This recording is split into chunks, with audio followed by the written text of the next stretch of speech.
Oh, good morning, everyone. My name is Mark Rice. I'm a historian with the Department of Natural Resources, and I'm also a lapsed diplomatic historian. So I'm pleased to be able to come here and moderate this panel this morning on Alaska locally in the world, foreign relations, World's Fair, and public commissions. We have three interesting presentations to go through this morning. So we will start with Marcia Biederman's presentation on the Alaska Pavilion at the 1964-65 New York World's Fair, an impish young state versus the Scolds. And as you can see, despite what the program says, this is not a virtual presentation. We made it in. Marcia Biederman is the author of the forthcoming book based on her presentation at the 2023 AHS conference, The Courage of a Haida Woman, How Agnes McAlpin Won Her Human Rights in Divorce Court. She lives in New York and is the author of 4 other books about American women. Her work has appeared in the New York Times, the New York Daily News, and the Hartford Courant.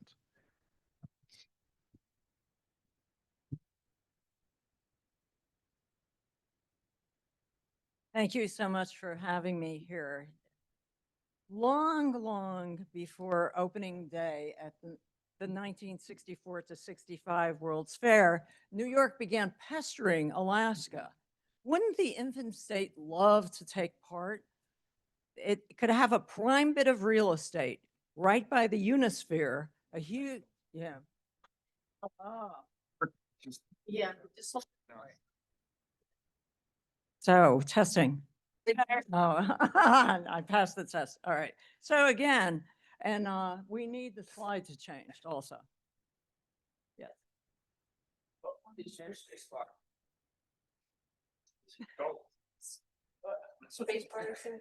I'm seeing a PC display, not a slide. Sorry.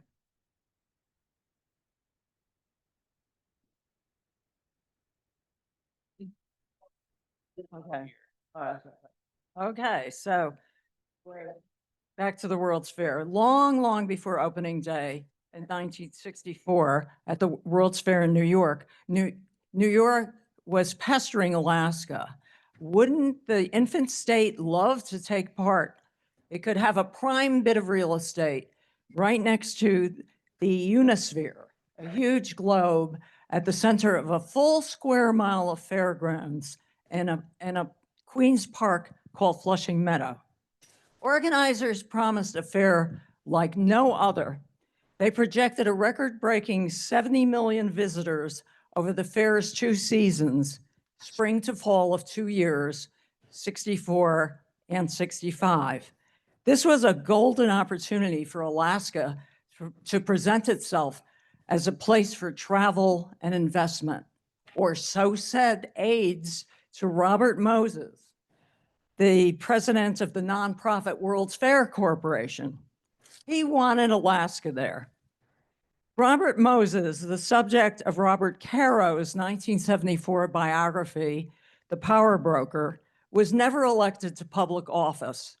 But for decades, he led city agencies and authorities that built roads, tunnels, parks, and bridges that transformed New York for better or for worse.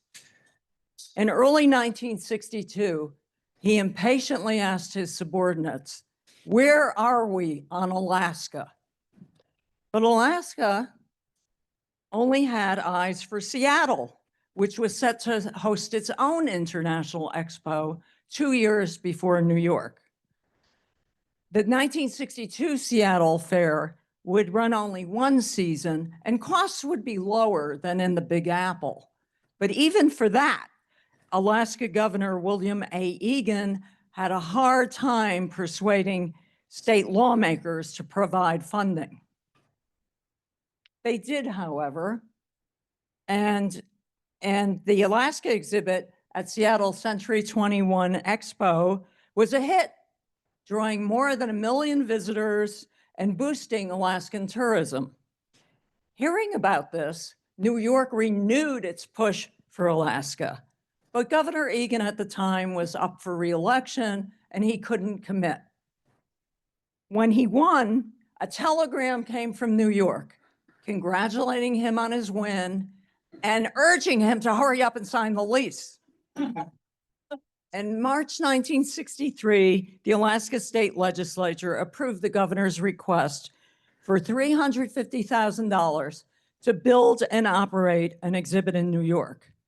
He said he'd ask for an additional $250,000 the following year. The Alaska Pavilion would be in the fair's state and federal area where land was rent-free, unlike in the corporate area where General Motors and Johnson's Wax and Coca-Cola had to pay rent for the land, a few dollars a square foot. But all exhibitors had to pay for construction. And there the trouble began. Alaska had hoped to save on architect's fees by running a competition with a nominal prize, but New York said no, there wasn't enough time. So Alaska ended up with 3 different architectural firms, one in Anchorage, one in Seattle, and one in the New York area. And for construction, there was a short list from the World's Fair Corporation of fair-approved contractors, and all of them charged sky-high prices. For the design, Alaska's Economic Development Commissioner, Henry Rogoff, advised something simple, but the governor wanted an igloo-like construction like the one in Seattle. So this is what they ended up with for New York. So that's 2 views of it. And it was on the left, you see a sort of an aerial view of it. It was made out of reinforced concrete shell, which is very expensive and consumed $294,000, almost the entire first-year budget. And added to this would be the World's Fair's astronomical costs for garbage removal, simple cleaning, and insurance, all monopolized by companies with political ties to Robert Moses. Still, Alaska forged ahead with its plans. Admission to the 2-story pavilion would be free, and the purpose was mainly educational. Downstairs, there would be photos, maps, paintings, and mounted wildlife from Alaska. Upstairs, there would be a planetarium-type show that ended with a simulation of the Northern Lights. It was the same thing they had in Seattle. Outside, there would be 3 Haida and Tlingit totem poles of great historical value donated by the National Park Service. And here you see that this is before opening day, and the totem poles haven't been raised yet. They're on the ground. And visit the Alaskan Village, which I'm going to describe to you, which was a concession. And next door is the New York State Pavilion. But this is before the fair opened. So the state-run portion of the Alaska Pavilion occupied only 1/3 of the lot. The rest was for concessions, and they were collectively called the Alaskan Village, and their purpose was to make money. And this, so you see where the sign is, but not yet open. Alaska's concessionaire was an Anchorage man named John M. Anderson, called Jack Anderson. He and his partners won a contract from the state to operate the concessions. They paid the state several $1,000s for each year of the fair for the rights to do this. And also there was a royalty arrangement where they gave the state a small portion of their monthly revenues. And they, in the Alaskan Village, they had a restaurant, which was operated by subcontractors, a small zoo, and daily demonstrations of native art and carving. Native dancing and carving. And tickets to the village cost 25 cents, which was not a small sum in those days of the 25-cent hot dogs. Make that 30 cents at the World's Fair. Questions quickly arose about Jack Anderson and whether he should have gotten the contract, but the governor stood by him. One of Anderson's partners was Carl Heinmiller, founder of the Haynes nonprofit group, Alaska Indian Arts, which provided the dancers and carvers.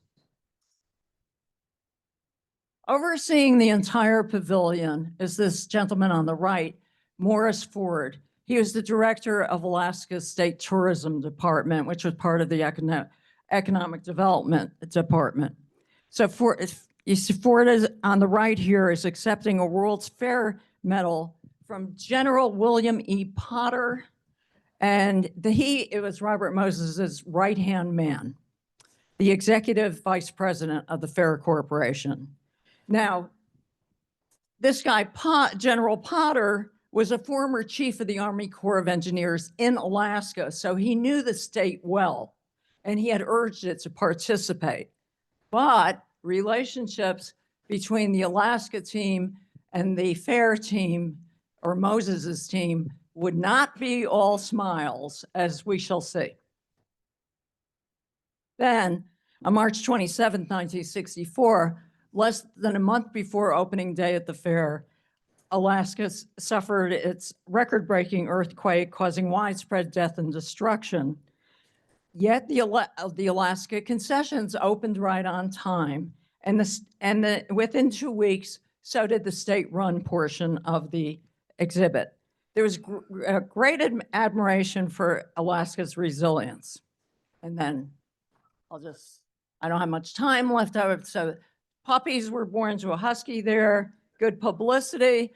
And then Alaska, like all the exhibitors, was suffering because the participation, the attendance was way below projections. So they tried to cook up some ideas that would draw more visitors, both to the fair and the pavilion, because all the exhibitors were suffering, and even the producers of the ice show and auto thrill show were threatening to go to close up because they were losing money. The reason was Robert Moses didn't allow so many ideas. He was puritanical. Everything had to be run by him. He was arrogant and wouldn't listen to suggestions from people who were expert in entertainment. So several of Alaska's promotional ideas never made it off the drawing board. For one thing, they wanted to raffle off an Alaskan mountain, but the New York State gaming laws said you couldn't do that. And then they suggested selling sourdough at the concession, and Moses had never heard of sourdough. So he said, "What's that?" That idea didn't make it. And then Jack Anderson, the concessionaire, wanted to run a game of skill. He said it wasn't gaming, called Alaska Fascination, but that was, the corporation actually had a vote on that and rejected it without explanation. Then Alaska had a rejection-proof plan. It was so wholesome. There was no way that Moses could turn it down. So they wanted Christmas in July, and they were going to have Santa Claus arrive by helicopter at the fair and be pulled by a team of dogs in a wagon. And they got the approval of the corporation. So there was even a proclamation from the New York mayor wishing Alaska good luck, and commenting on the resilience, the speed of rebuilding after the earthquake. And Santa was going to come to the fair for a week of festivities to collect contributions to the disaster relief fund. So, but Santa was late on the day of that he was supposed to arrive, and the small group of spectators that had gathered were growing bored. So a marching band passed by and volunteered their services. But unfortunately, the only Christmas song they knew was Winter Wonderland, which they played over and over until the huskies started howling. But finally, Santa arrived. By the way, Alaska was rated as one of the top exhibits of the fair even before this happened, right up there with the Belgian Village and Pepsi Cola's is a Small World exhibit, which went to Disneyland. And here Here, Santa arriving for Christmas in July, and the Huskies with the Long Island Expressway in the background. That was a novel setting for the Iditarod. And so they had a week of Christmas in July, celebrations with uneventful. And then on almost the last day of Christmas in July week, a patrol car pulled up and a police captain got out and said that soliciting donations at the fair, which he was doing for earthquake relief, was illegal, and Santa would have to desist or be evicted from the fair. And now Santa, who is played by a New Jersey salesman volunteering his services, refused to budge. And Morris Ford, the Alaska exhibit director, backed him up. And he said, this is all in the police report. The Morris Ford told the cop that the press office of the fair had promoted the events, that General Potter, Moses' second in command, had welcomed Santa personally, and if that didn't amount to permission, what did? The cop agreed to drop the whole thing, but Morris Ford was not finished. He dictated more, which all went into the police report, and which I found in the archives of the New York Public Library.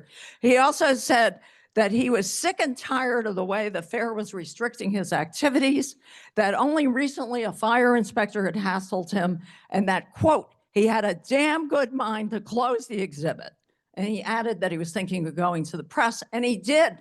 He went to the Daily News, and they ran a feature about how Santa was almost arrested at the fair. Yes, so the Christmas in July we concluded.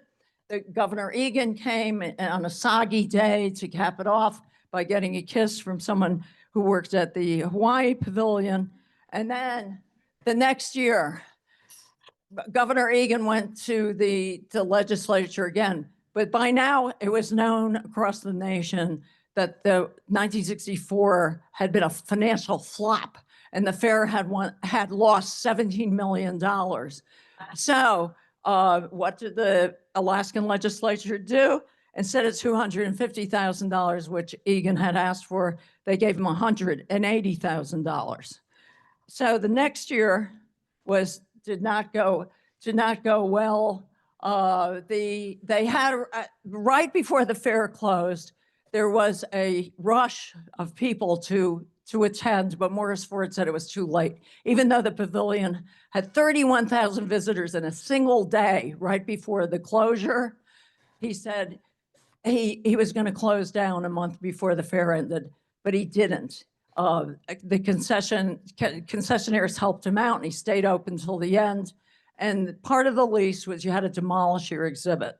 So that was expensive with the concrete structure. And here you see that they left the totem poles on the ground. These were more than 100 years old. These are the original Clinton and Haida ones. There were also beautiful ones that were produced at the fair, but they were sold for about $2,500 each. These are waiting to go back to Sitka, where the mayor of Sitka had been begging for them to come back. And not until 1966 did they make it back. And in the meantime, people were sitting on them, and initials had been carved in them too. So was the fair all worth the trouble for Alaska? A farewell letter to Morris Ford from General Potter seems to sum it up. Dear Maury, it began, I suppose none of us can say that the fair was an unmitigated pleasure, but most of us can and do consider it the greatest experience of our lives.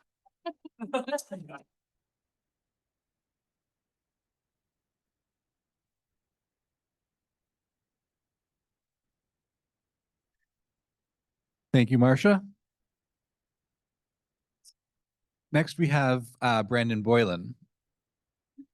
Brandon is chair and professor of political science and the director of the Arctic and Northern Studies at the University of Alaska Fairbanks. His research focuses on international relations, international security, separatist movements, nationalism, and Arctic security and politics. We'll be talking today on Alaska in U.S. foreign policy and international relations.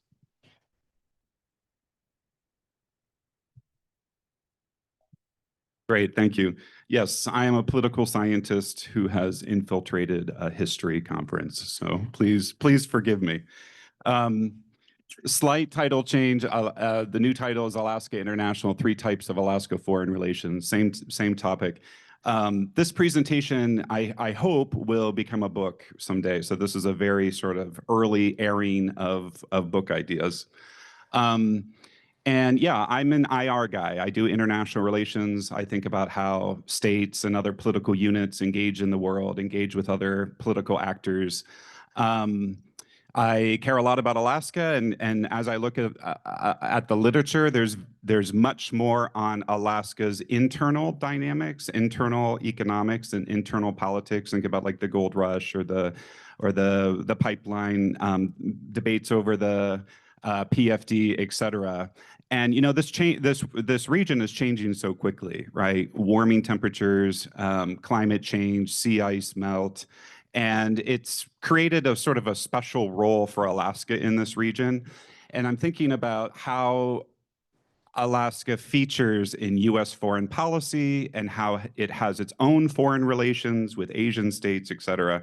So I'm going to walk through what I would call three models of Alaska's foreign relations.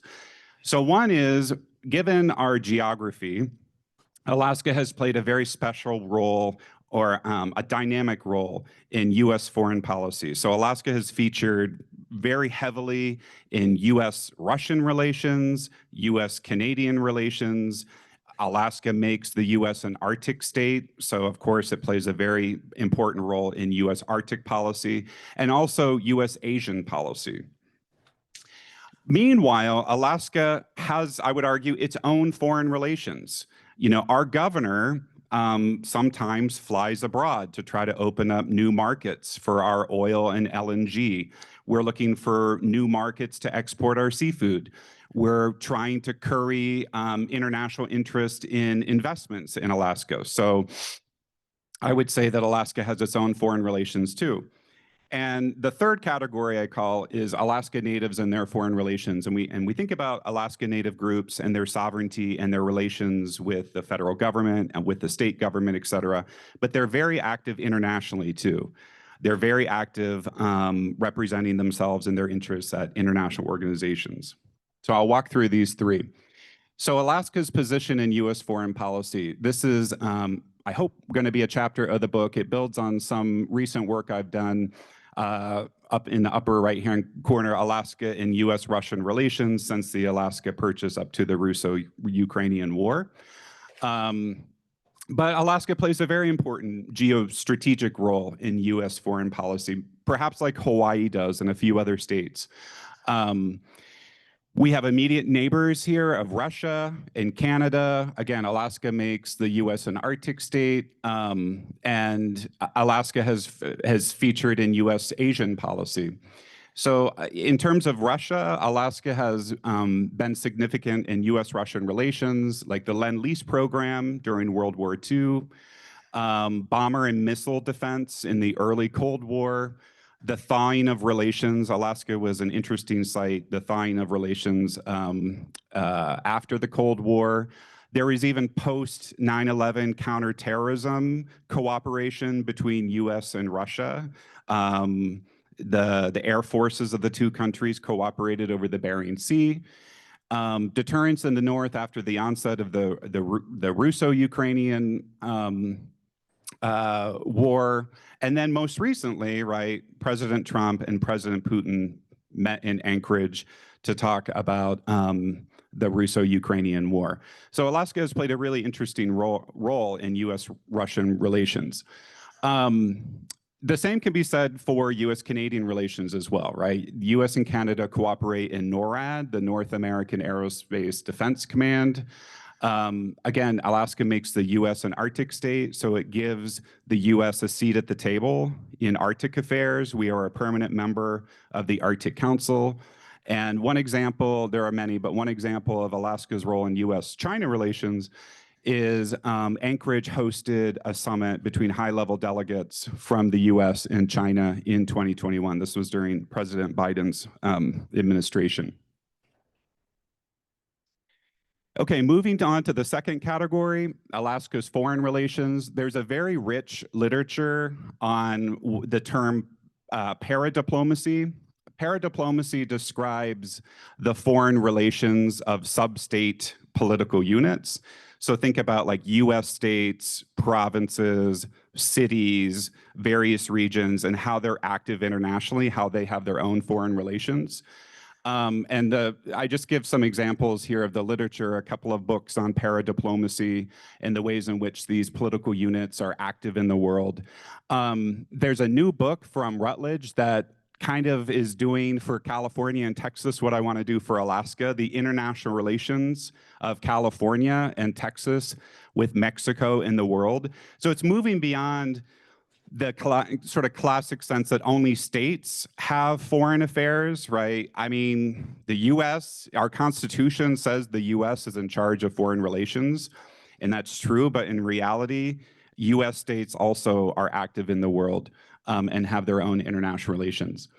And then, again, Alaska makes the US an Arctic state. There's this fairly new edition, Mapping Arctic Paradiplomacy, that talks about all of the political units beyond Arctic states that have foreign relations in the Arctic. So, you know, some examples here I provide. The US states have opened their own trade and investment offices in foreign countries. Governors are flying abroad to try to open up new markets for their products, to promote tourism, right? Alaska is a very popular tourist destination. And sometimes sub-state units will even impose their own economic sanctions on foreign actors beyond the nation state. Yeah, some examples of Alaska's foreign relations here.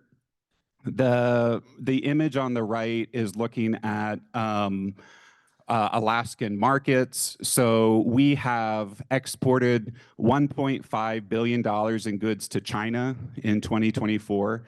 China now is our largest export market, but we export to APEC, Asia, the EU, South Central America, and the Caribbean, Sub-Saharan Africa.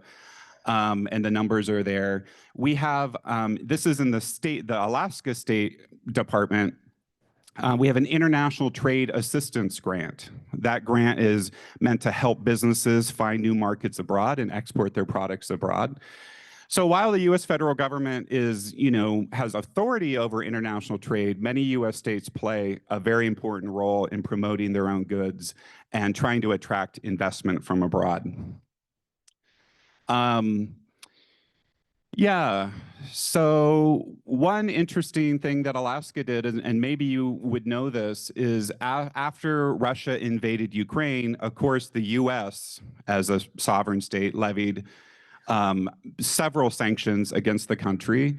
But our Governor Dunleavy, directed the state to take steps to divest from Russia as well.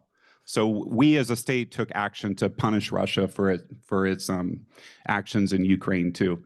And Anchorage, as another example, voted to suspend its sister city relationship with Magadan, Russia. So there are ways in which Alaska as a state and the cities have engaged in foreign relations and have criticized and punished Russia for its invasion of Ukraine. The image on the right here is the former Yukon Quest, and it's just an example of Alaska-Yukon, Alaska-Canadian relations. Alaska and Canada have a strong relationship based on trade and investment and the tourism industry. There's this Alaska-British Columbia transboundary bilateral working group. So that's a way in which Alaska and Canada are trying to address environmental problems in Southeast Alaska and then the other side of the border.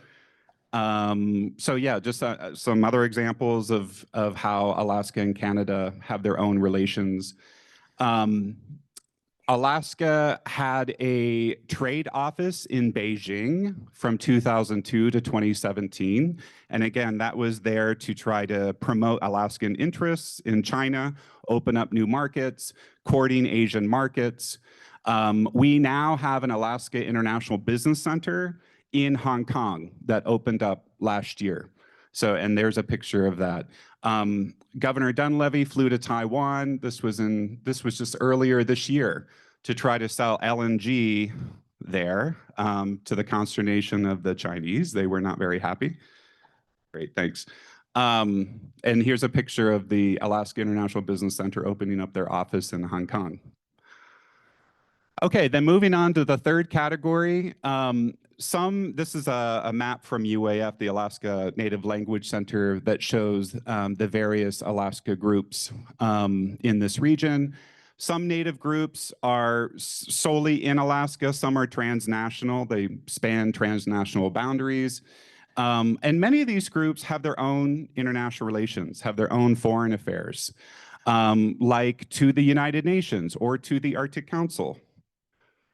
So AFN, Alaska Federation of Natives, definitely has its own international relations. The Inuit people that span Russia, Alaska, Canada, and Greenland, their largest organization is the ICC, the Inuit Circumpolar Council. They're very active internationally. The Athabascans, including the Gwich'in, the Aleuts, the Tlingit, they all are very active locally at the state level and internationally. So I want to capture their foreign relations too. So just over the summer, the ICC, as one example, just gained permanent status at the International Maritime Organization, right? It also has consultative status at the UN ECOSOC, the Economic and Social Council of the UN. So again, very active internationally. There are 4 permanent participants at the Arctic Council that include Alaska Native groups.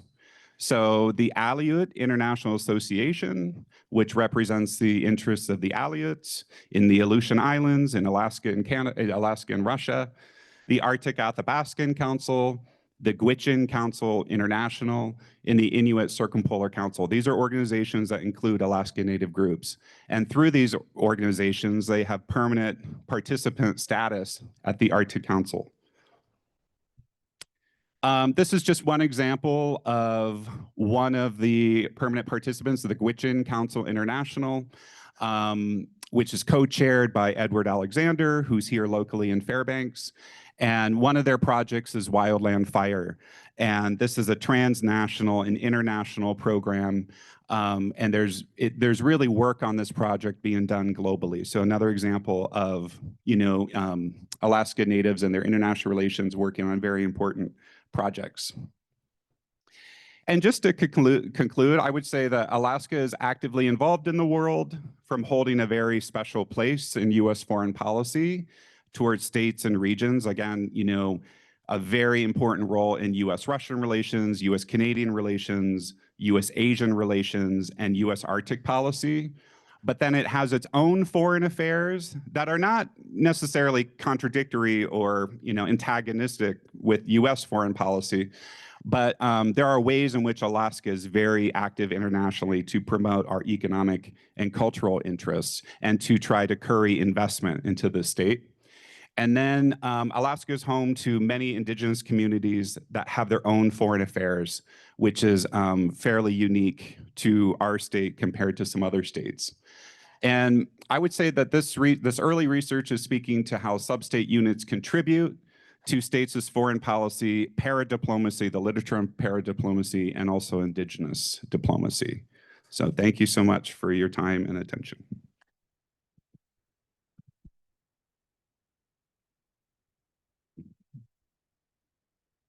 Thank you. Lastly, we have Paul Dauphiné. He is a retired academic who enjoys research after working and teaching history at several institutions, including the University of Alaska. Particularly interested in how everyday individuals, people we rarely read about, make history. We'll be talking today on the first 50 years of the Alaska Public Offices Commission: love, hate, and transparency in campaign finance and conflicts of interest. Good morning. Couple things first. I need to apologize for some of my slides. They're very text heavy, so you get to feel like you're in college again. You can listen to somebody talk and you can read what's on the board. And second, in the spirit of full disclosure, because this is all about disclosure and transparency, I was the executive director of the Alaska Public Offices Commission between 2011 and 2016. And the commission oversees the laws regarding campaign finance, lobbying, and conflict of interest disclosure, so the people in Alaska can have an inkling of what their politicians are doing. And the name of the commission is often shortened to APOC, pronounced APOC. And yes, people do feel that there is a pox upon them because of the agency. It has become the agency in many cases people have loved to hate.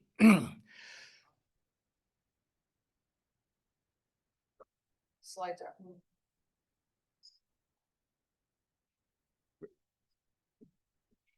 Old people, high tech, bad stuff.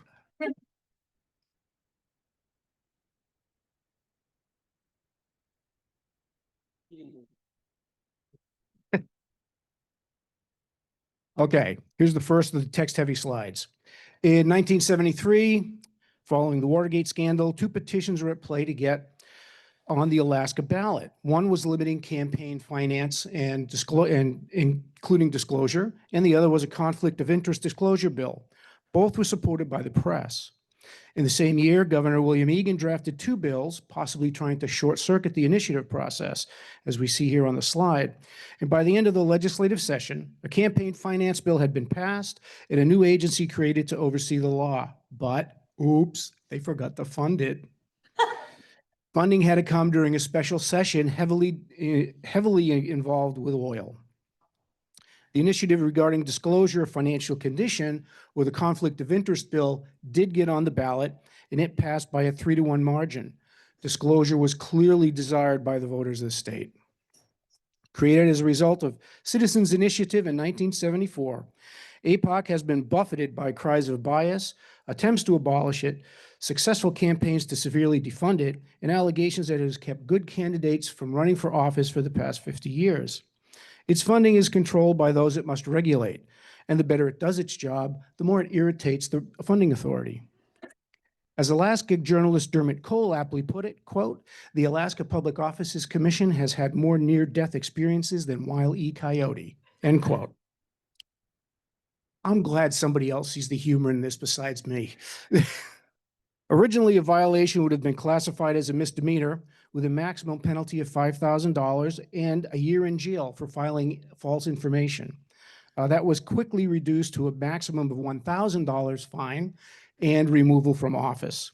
But an infraction was still a misdemeanor, and that is a big deal. A quasi-judicial agency like APOC has no standing to deal with misdemeanors. That's the province of the Attorney General and the judicial system. By May 1975, there were 535 violations. Many of these were merely technical, but they were still violations. And in many cases, APOC was just a repository for filings. Now here we see the laws that are assigned to APOC. There's 4 of them, and they apply to both municipal and state candidates. Notice there's no enforcement duty listed. Violations were mentioned in the original statute, and civil penalties for minor things like late reports were allowed in 1976. And there are a few key words to remember. I remember as director of APOC, we got a lot of calls about things, but if it didn't deal with, I'm sorry, I'm on the wrong slide. If it didn't deal with to influence the outcome of an election, it did not come under the auspices of the Public Offices Commission. One of the issues with the new laws was the distaste for disclosure of financial information by legislators and public officials. 130 members of various boards and commissions immediately resigned rather than put forth their financial conditions. And this was a problem because it involved licensing people like dentists and others. So when you have a problem going to a dentist, it all goes back to 1970s. In 1975, the commission had 9 major duties, and how they are nominated and approved is up on this slide. The commission meets several times a year, and it makes decisions on complaints and other matters. The commission acts as the judge. The commission staff are those employed by the commission to carry out investigations, audit reports, and do the basic paperwork. It works as the investigators and the prosecutor. And in January of 1976, about 18 months after the creation, the director decided it was time to move on. He had no issues with the commission or his job. However, by the end of 1975, there were over 975 violations. None were being pursued. Could have been a little frustration there. There's a saying that if you want a bad law repealed or amended, enforce it. APOC did its best to enforce the statutes assigned to it, and they were continually revised. It was blamed for the results of poorly written laws and the focus of a great deal of ire. So much anger, as we see here, there were 7 distinct attempts to do away with the agency created by Citizens Initiative. And while the efforts to deal with APOC failed, the agency's budget was far from secure, as we see here.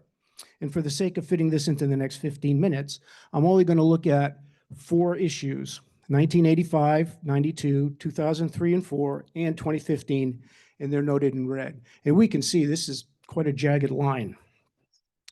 In 1985, the effort was a result of several issues, which started back in '83. Legislative audit, an arm of the legislature, had just completed a review of APOC. And the report noted that the agency had been lax in allowing reports to come in late, often incomplete, and recommended tougher standards and fines. APOC agreed, and they cited having too few people to do the work. Legislative audit also recommended that APOC be provided more people, especially to monitor conflict of interest statements. This is probably not what the legislature wanted to hear. And even more of what someone didn't want to read was the banner headline of October 17, 1983, Commission investigating loans to the governor. The governor had received some loans during his campaign, but the laws regarding loans were extremely cloudy, and that's being very polite about it. The commission took no action against the governor, but quickly introduced new regulations to deal with certain political loans. The other thing that legislative audit recommended was that APOC change the rules. Okay, legislative audit, an arm of the legislature, telling APOC to change the rules that had been written by the legislature. APOC can't change the rules. Only the legislature can change the rules. Now, by 1984, there was considerable talk about campaign disclosure reform and eliminating the agency. The press was in favor of the revisions to campaign laws, but not in doing away with APOC. They didn't want to have it be a dog without a bite. The Anchorage Daily News wrote that taking APOC's ability to disqualify candidates was to remove the agency's strongest tool in dealing with violations.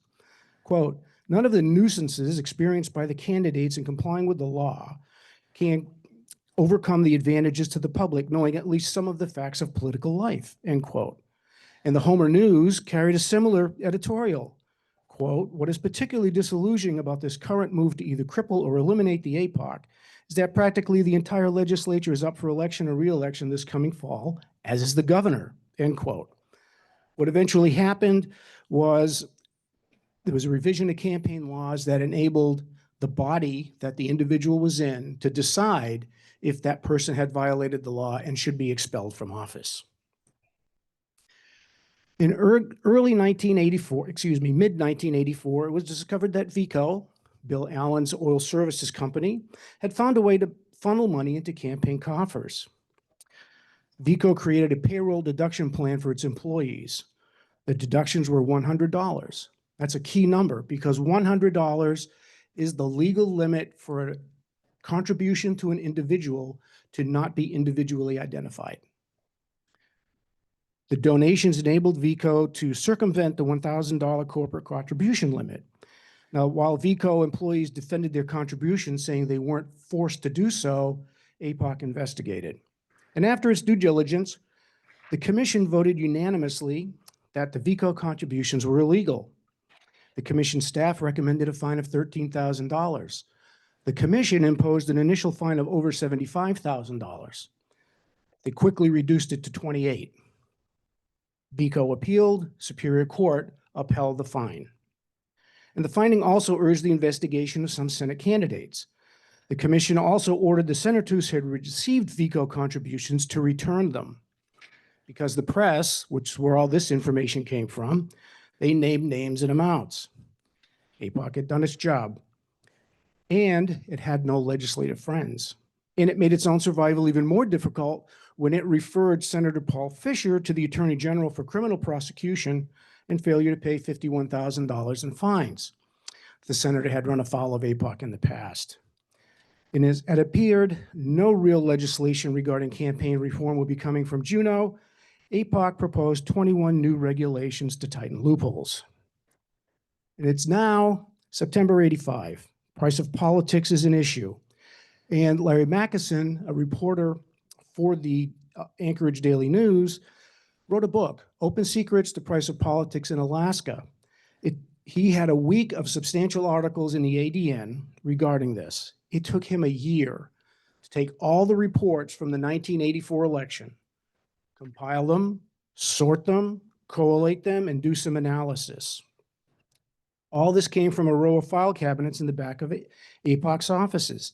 The answers were all there, but they were still a secret because they're in these file cabinets and you have to go get them. It's a lot, and it's a lot of work for somebody to go through and try to do that level of analysis.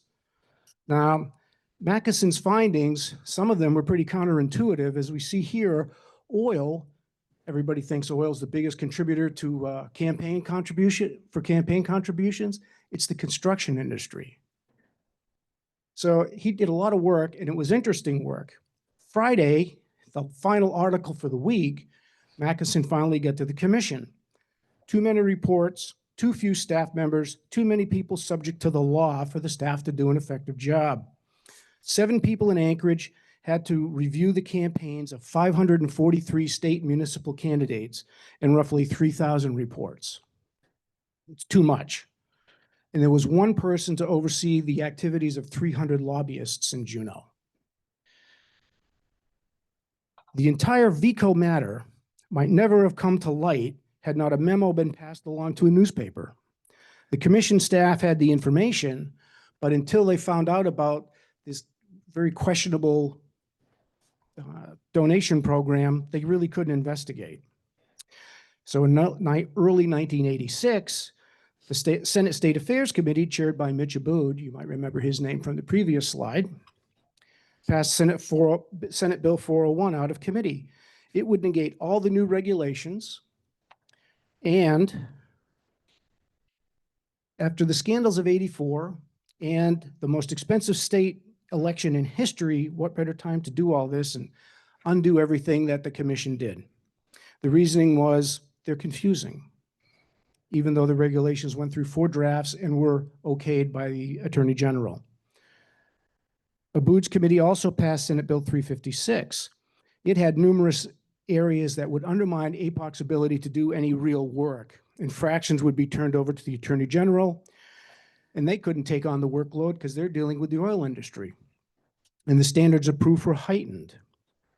In February, Governor Bill Sheffield authored a bill regarding APOC that would move part of the commission's responsibilities to a new commission and had 7 members appointed by the governor. Any APOC investigations would be done by the state troopers. None of these became law. All of the various efforts to deal with campaign finance law in APOC were summed up nicely by the Peninsula Clarion in an editorial. Quote, Alaska legislatures are trying on campaign reform the way a fat man tries on suit coats. They don't like the way it fits, but they're not going to consider a diet, end quote. And none of the efforts got to the root of the matter, that the money was important to their campaigns. Sorry.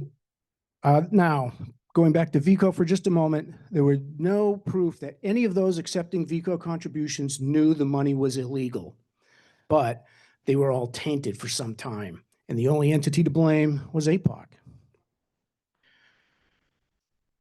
Meetings regarding the agency's budget began to be held behind closed doors. In the Anchorage Daily News, the Fairbanks Daily News Miner, and the League of Women Voters all sued the legislature to keep them from holding closed-door meetings. Now let's fast forward to the 1992 legislative session. And there was another move to cut APOC's budget, this time by 15%. Governor Hickle's Commissioner of Administration, Millett Keller, felt that APOC was unnecessary and superfluous. He felt that it was, quote, the job of journalists and political opponents to determine if politicians had done wrong. It's not the government's responsibility to make up for the failings of the press, end quote. That level of cut would mean laying people off. And at the same time, there was another VECO effort, just like the first one, that was already in court, being appealed at Superior Court, and a similar scheme by Alaska Interstate Construction. Both were found to be illegal, and both were heavily fined. And in the end, APOC received a 15% budget cut. They laid 3 people off, and the Commissioner of Administration said that the commission had been overzealous in its investigations, and there's no issues of corruption or in elections or politics. Keller was soon fired because he approved a lucrative contract from the Commissioner of Revenue, Lee Fisher, to Fisher's accounting firm, and Fisher was also let go. Yep, Commissioner Keller was right, no conflict here. This also led to a 1995 citizens initiative regarding campaign finance reform. In the early 2000s, soft money became an issue. And soft money is money that's contributed to a campaign, but not meant to be used by the candidate for anything other than administrative costs, voter turnout drives, and things of that. Attorneys and other professionals can volunteer their time as soft money. On a federal level, no limits, but Alaska already had regulations in place regarding the amount. In an effort to enable the use of soft money, the Senate passed Senate Bill 103. The bill would enable attorneys and accountants to volunteer their time without limit, and the value of free services would not need to be reported. Now, there was also a federal ruling at the same time which allowed any kind of soft money to go. The legislature passed Senate Bill 103, House Bill 177, and Senate Bill 363. All had to do with soft money. The governor vetoed all of them. The legislature overrode his vetoes. And in 2002, there was another citizens initiative on campaign reform. After ruling against the Republicans' use of soft money and calling for regulations to monitor soft money, it shouldn't be a surprise that the newly elected Republican governor decided he's going to submit a budget that would eliminate APOC and save the state $500,000. The governor requested Senate Bill 119, and this is the title, and another one of my text-heavy slides. You can see by the title, there is no doubt about what wants to be done. And he may have also remembered that in 1992, APOC noted, the governor was Frank Murkowski, by the way, that he had received contributions from Alaska Interstate Construction, and that tainted him for some time. Yes, sir. The governor also introduced HB 157, or through the House, introduced 157. And here we have the preamble to the bill. And we see a list of laments. And he had some basis for this. The commission was very slow to deal with things, and they had to be. Everything's being done by paper, they're understaffed, and they have to have due process. So it takes a while. And the media was very much using APOC. All the APOC documents are public documents. So the media uses them. And anything that has to do with a sitting legislator or elected official, that's going to go right to the front page. What eventually made its way through the legislature loosened campaign disclosure laws, mandated electronic filing, and enabled advisory opinions. In the end, the agency's budget was cut by about 1/2, back to 1981 levels. And the governor also vetoed $450,000 to enable the agency to institute electronic funding. We get to 2006, that's the VECO scandal that everybody's aware of, when the FBI raided legislative offices. In January of 2007, there were 10 bills in the legislature regarding ethics. And the legislature said, hey, you know, APOC, you had your budget gutted several years ago. It's important you can enforce the laws. So we're going to give you a little bump. Electronic filing made a huge impact. Electronic filing finally happened in 2012. made a huge impact in the, I think my time is up. Okay. In the 2 months before the 2012 primary, APOC had 2,000 website visits a month because people could actually see the reports. People wanted the reports. And lurking in the background all this time was Pebble. Pebble was very busy. Between 2009 and 2012, there were 8 complaints lodged that dealt with the Pebble mine. From 2012 on, numerous budget cuts. And here we see the graph on the low end, on the lower part, the state budget, on the upper part, APOC's budget. Obviously, orders of magnitude of difference too. In 2016, there was a single person in Juneau still dealing with lobbying. 7 of APOC's 14 positions were vacant. And the last near-death experience was in 2015. Senate Bill 115, sponsored by the Senate Judiciary Committee, would have repealed legislation regarding APOC and created the Alaska Public Integrity Commission. Would have been the same laws, the name was changed, and the people sitting on that commission could not have been APOC commissioners. The bill died quietly. The commission took a hit. The budget went from 1.6 million to 1 million, and until budget continued to be cut until 2021, when the budget was finally $950,000. If APOC couldn't be legislated out of existence, it could be budgeted into submission. Created largely by Citizens Initiative, APOC was the agency the legislature did not want, but grudgingly had to tolerate. In the 50 years of its existence, it seems the better that APOC did its job, the more it rankled the legislature. Accused of bias, bad decisions, lack of effort, too much effort, the agency had done nothing more than follow the rules others had set out for it. And when the agitation reached a certain point based on APOC's actions, efforts to abolish the agency peaked. APOC has survived because of the Citizens Initiative process.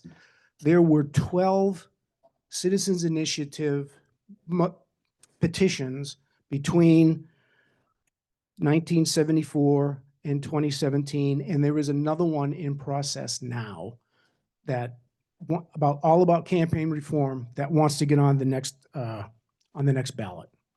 So it's a real statement about the Citizens Initiative and how it can influence politics in Alaska. Thank you.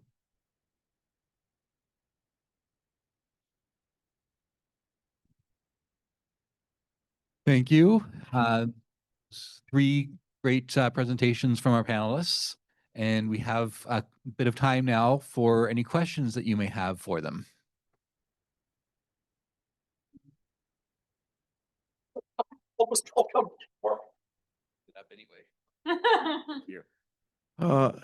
Guys, this was great. This is my jam. Marcia, we gotta talk. I got a proposal for you.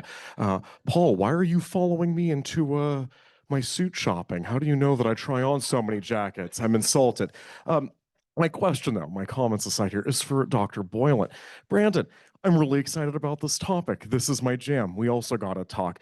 I'm curious, your use of paradiplomacy and what you see in the literature with that term versus the use of subnational diplomacy, which is what I have landed on, albeit begrudgingly. So no, I'm curious, why that term, and would you use the other one in your work there? Thank you. This is on. Okay, thanks so much, Pierce, for that question. And I know you're working on similar things, so we do got to chat. Yeah. So what I would say is I think paradiplomacy includes subnational diplomacy, but paradiplomacy also includes things like regional diplomacy, city diplomacy, that kind of stuff. So subnational might be very specific to like states or provinces, like US states or provinces, or maybe even like a country like Greenland, which is a part of the Kingdom of Denmark. But I think paradiplomacy might include other types of diplomacy that are below the sovereign state. Maybe that's one way to differentiate between the two terms. Thank you. Not sure about a historian and a political science collaborating, so. I also had a question for Professor Boylan. What's your assessment of the Trump-Putin summit in Alaska? Was it good for the state or because it was an abject failure, not Wow, much? we're just going right for the jugular with that question, aren't we? Yeah, how do I answer this question? I mean, I think the summit was good for the state. I think I would say that it was good for the state. I know a lot of people around the world wondered why they would meet in Alaska. And I think actually for a lot of us in Alaska, it made perfect sense, right? Because Alaska has featured really prominently in US-Russian relations. Alaska is a former Russian colony. You see the Russian legacy in Alaska everywhere with Russian city names and Orthodox churches, et cetera. And I think just given how Alaska has played such an important role in that relationship made it so that this was a fitting place for the two presidents to meet. So I actually think it is good for Alaska. I think a separate question is, did the summit itself yield any great results? And, you know, I we'll see. It doesn't at this moment, it doesn't feel like it has. But if it's the start of a process that may bring a ceasefire and maybe peace to Russia, Ukraine, then I think it's worthwhile.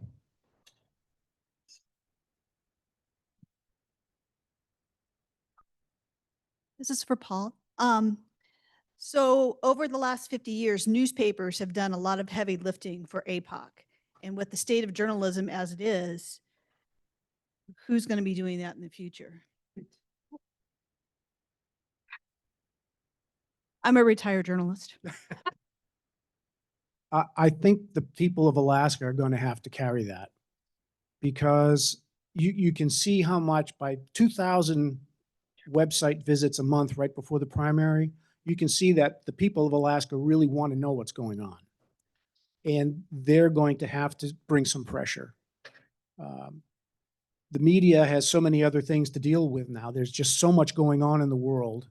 And I have to admit, after looking at two international presentations than me, it's really kind of different because it's probably lower on the larger priority scale of people, but it should be really important to everyone here.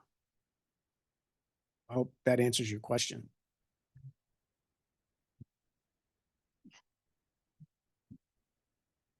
Testing? Cool. I have a brief comment for Marcia and then a question for each of the gentlemen.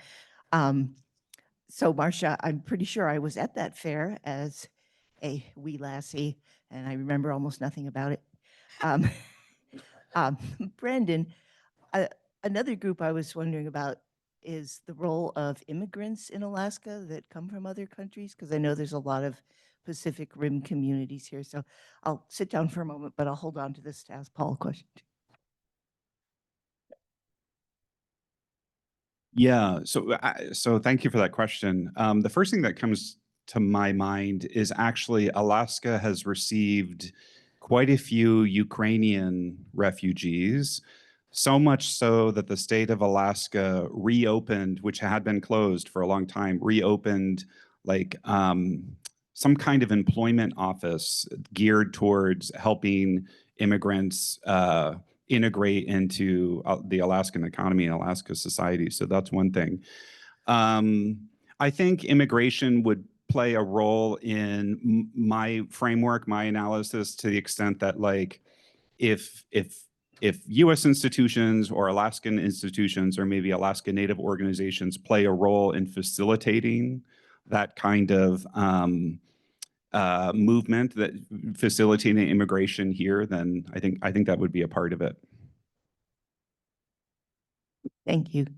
So Paul, my question, this is actually probably another giant topic, and I really don't know anything about it, but I'm puzzled about it. And that is, what is the role of government transparency in APOC with the discussions about how the amount of royalties the state is getting from the fossil fuel industry have been whittled away, and now the state is subsidizing the companies and all that stuff. And anyway,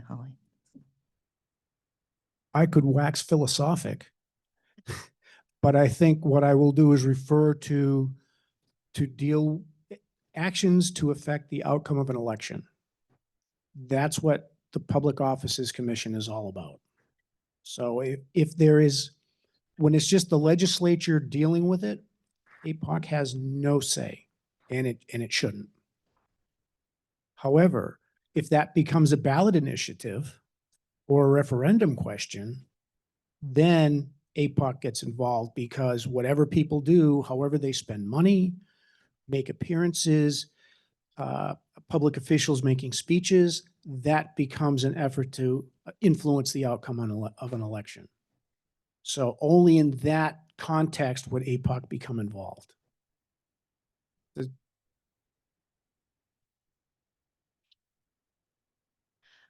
Another question about APOC. You described it as a fairly beleaguered organization. And as the leader of such an organization, what was turnover like? Like, what kept people there, and how did you keep up employee morale? Thank you, I think. Okay. It's difficult. And there were people that would come in and ask really good questions and be very reasonable. Hey, I'd like to see the campaign disclosure reports for this candidate. I'm going to be in town for a couple of days. Can I come back tomorrow? Love it. Absolutely. There were other people that walked through the door and said, I'll delete the explicatives, should be fired. Now you need to help me. So those are hard. Those kind of folks coming in, and they really make it difficult for the employees. It doesn't matter what APOC did, and I'm not just speaking about my tenure. I've done what prompted me to do this is just, I wonder if it was just me. And I found it wasn't. My two predecessors have their name in Superior Court files. I have my name in Supreme Court files. My successor has her name in Supreme Court files. So it's not me. At least that's my story, and I'm sticking to it. But it doesn't matter what the decision was, somebody's going to be really unhappy. And a small agency, a small budget, and because of campaign disclosure laws, legislators often get their names where they don't want them, or in context where they don't want them. And then it's the agency's fault. When in reality, it's the legislature that wrote the rules that if the agency doesn't enforce them, they get hammered. When you enforce them, you get hammered. So just become the nail and expect the hammer to fall. For people trying to do retention work, it's really difficult because many people are hampered, particularly in the early stages. They had a position called an investigator, and that person they could have worked 24/7 and never been caught up. You get stonewalled when you start dealing with attorneys, and I'm not casting any aspersions on attorneys. It became, we're going to hold you off as long as we can before we have to provide. We're going to do everything we can not to let you hear the case. And it just became very difficult. And I have to admit, at least from my perspective, many of the small fines we had to assess, to use the sports metaphor, they're kind of ticky-tack fouls. So the people that are there, they like what they do, not that they like fining people or finding people wrong. They just like the work, the analytical work, the detective work that goes with it. A lot of it also depends on the commission. One of the chairs of the commission during my time, wonderful individual. She was exceptionally demanding, and she was demanding of everyone, but she was fair. Everyone is held to the same standard. Some people don't like to be held to that standard. The other two commissioners that were chairs when I was there were much more easygoing. They were a little less public when they got after you, which helped. So there's a number of different variables involved. Thanks. So this is just a comment. Marcia, one of the pictures that you had, it was like a general and the Alaska person, and then there was a booth. There's someone sitting there. Did anyone else think that was Bill Egan? Because you could just see from here. I don't think it was, but anyway, look. You don't have to answer. It might have been because during the Alaska Day that Yeah. culminated Mm. the Christmas in July. And the governor was there on his way to DC to ask for more earthquake relief funds. Okay, Yeah, okay. Yes. And the information booth was staffed by. The governor of Alaska. Well, not at that point. I don't think it was volunteer. Did you see an Air Alaska a logo there? I think it was the No. information booth at the pavilion. Yeah. That's Yeah, yeah. Anyway, so my question is for Paul. Thank you, Marcia. That was a lot of fun. Sure. I think I missed I think at the beginning you said when APOC was formed, there was no enforcement. It had no enforcement commit. And then I missed how that happened that you could now enforce. There was no enforcement duty listed. And then there Of- became one? Well, it was buried in the statute. The enforcement issue was part of the statute, but it was never formally listed as a duty. So the early commissioners did, yes.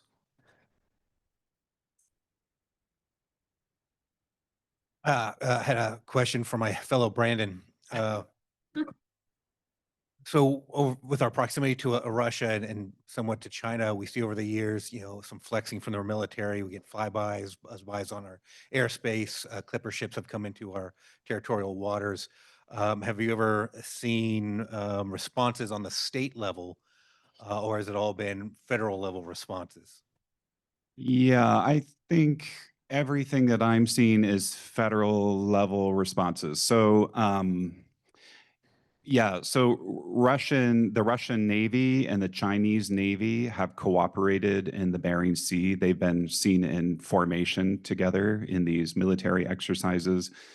The Russian Air Force and the Chinese Air Force have also cooperated over the Bering Sea. Typically, it's the Coast Guard monitoring these military activities and with the various bases across the state paying attention as well. The American Coast Guard and the Russian Border Patrol had been cooperating quite well, even through like the Crimea crisis up to more recently. So as I think through, I think most of it has been a national level response, and I'm not seeing the state of Alaska and state of Alaska institutions involved as much. So I would say it's primarily at the federal level. Brandon, when I hear you talk about this project, the image that comes to my mind is closer. Now it's good. Okay, so Brandon, when I hear you talk about this project, the image that comes to my mind is the Anchorage Airport. And looking out the window at all of these foreign country cargo ships.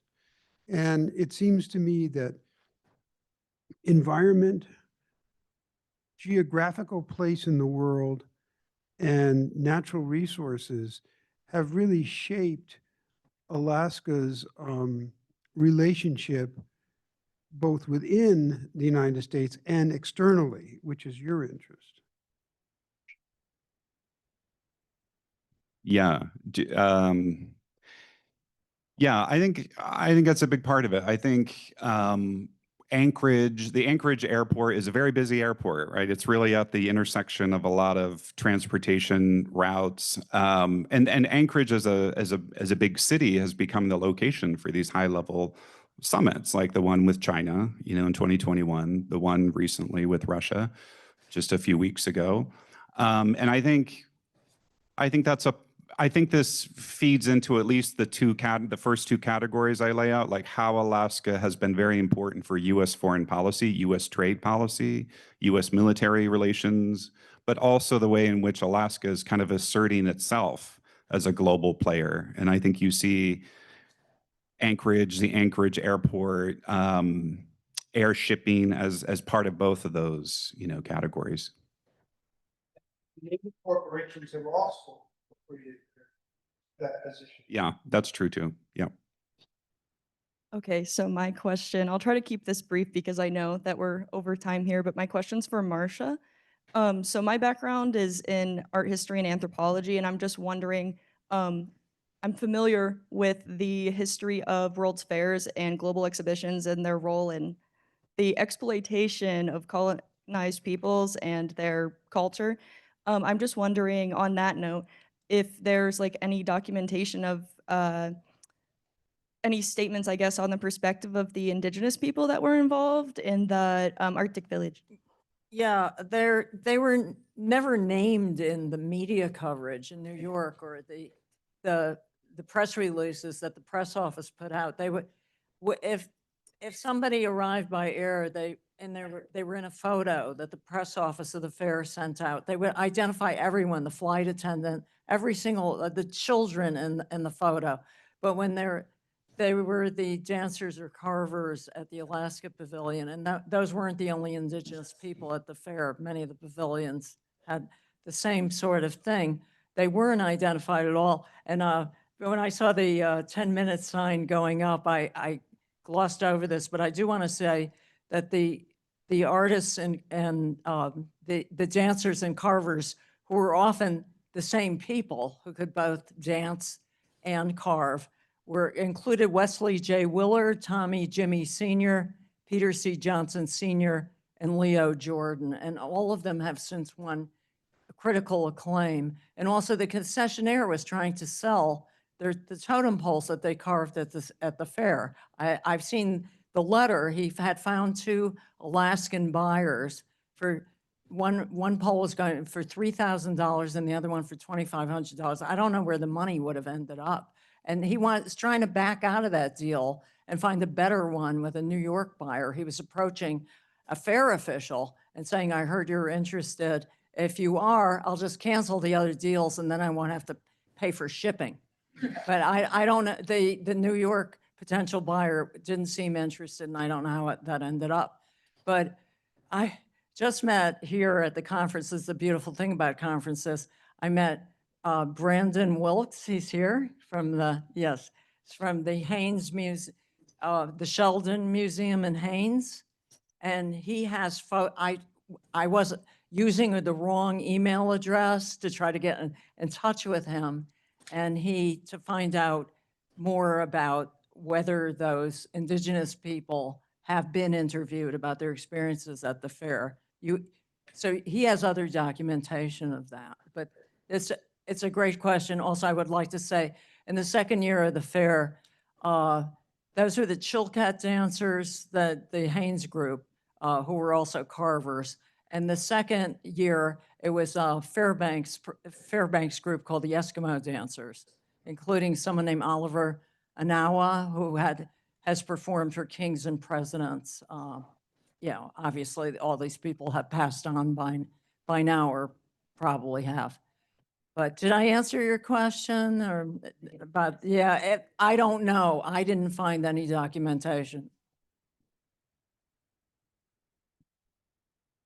I was just going to put in a quick plug for a book by our colleague, which treats the information that Paul was talking about of the corruption of the oil dollars on the legislature. Lisa Weissler's Capital Crude book. I don't get any royalties off it, but it's a really well-written chronology of how the VICO and all the oil money corrupted the legislature, and it's for sale over here on the table.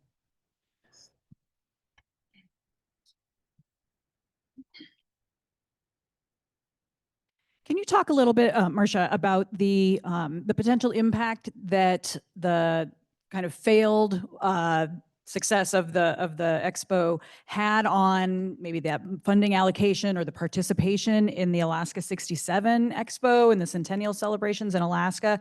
You know, the design and implementation of the gold domes at what's now Pioneer Park look really similar to the, you know, these kind of designs in New York. And, you know, just being a few years later, it makes me wonder about the funding allocations and how Alaska versus, you know, the federal funding, how that all played out.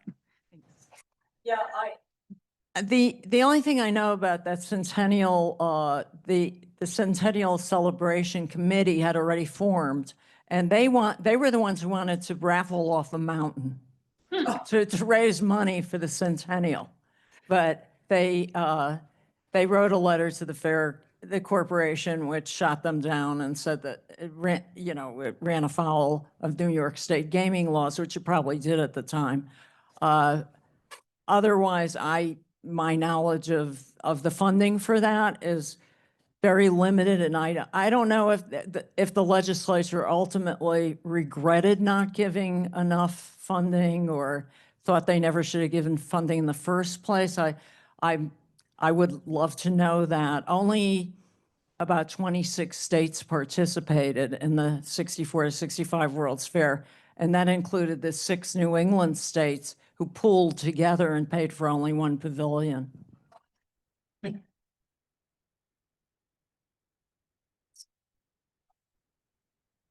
Also for Marcia, a quick question. Do you know if financially it turned out to be a bust, or did the state decide they actually came out ahead by being there?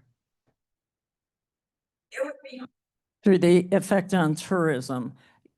Morris Ford, the director of the Alaska Pavilion, didn't go back to Alaska. He became California's first state travel director. Of course, I think he was facing a lot of questions in the legislature. There was about the apartments that some of these folks had in New York. And well, I think Governor Egan, with his travel budget, was questioned. So it was a sour experience in some ways. But Alaska, if there are experts on tourism here, I think Alaska tourism was exponentially growing, and I don't know. They were promoting the state ferry system at the time. There was not talk of cruise ships.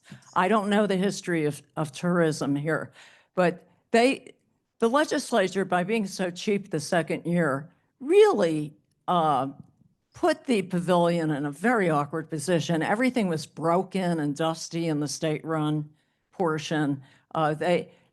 The corporation hired secret shoppers to go around and spy on the exhibitors. And they found that everything in the state-run portion of the Alaska exhibit was broken. The concessionaire was doing well, and there were enough employees. But it isn't, you know, how can you run without enough operating funds? But I leave it to others who are Alaskans or who study this kind of thing to, I think there's great questions to ask, and I'd like to know the answers. Any other questions for our panelists? One question.